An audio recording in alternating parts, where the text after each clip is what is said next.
Sunday's the 33rd Sunday in Ordinary Time, so we're coming near to the end of our Church's liturgical calendar, and some people are speaking about the temple, how it was adorned with precious stones and gifts dedicated to God. And Jesus said, these things that you see, the days are coming when not one stone will be left upon another, all will be thrown down.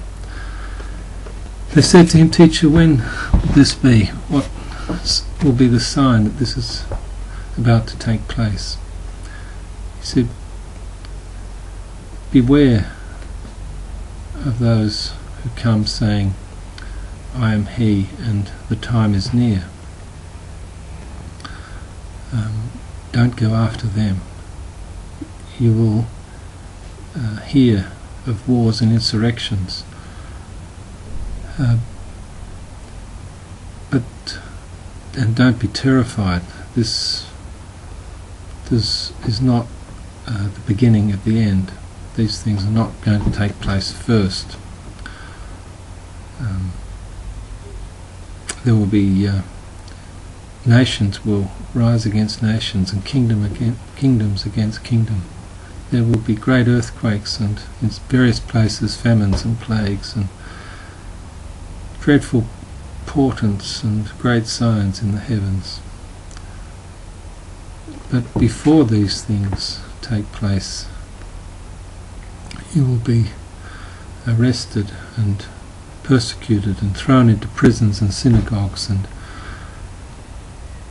dragged before kings and governors. This will be a chance for you to testify. So prepare yourselves not to prepare your defense in advance, because I will give you words and a wisdom that none of your opponents can withstand or contradict. You will be betrayed by parents and brothers, relatives and friends. Some of you will even be put to death. And all of you will be hated on account of my name. But not one hair of your head will be lost, and by your endurance you will gain your souls. We can see in these words of Jesus that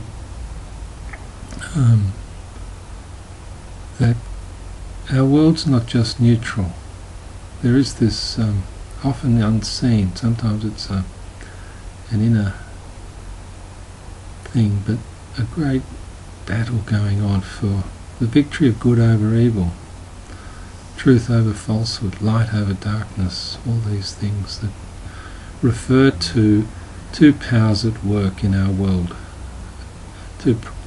one for good and one for evil. And not only is this personal, but it's cosmic, and it's imaged in this way, in cosmic ways. And there's this idea of a final time when the kingdom of God will be gathered, or God's people will be gathered.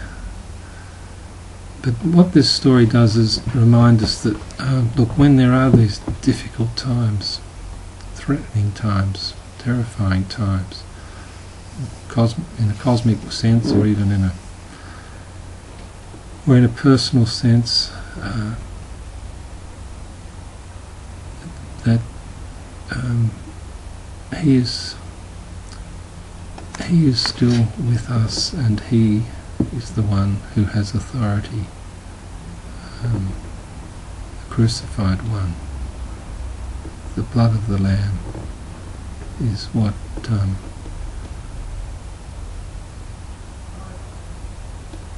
who has entered into the heart of darkness. In Him we have hope and victory, and hope of victory, personally and in a cosmic sense.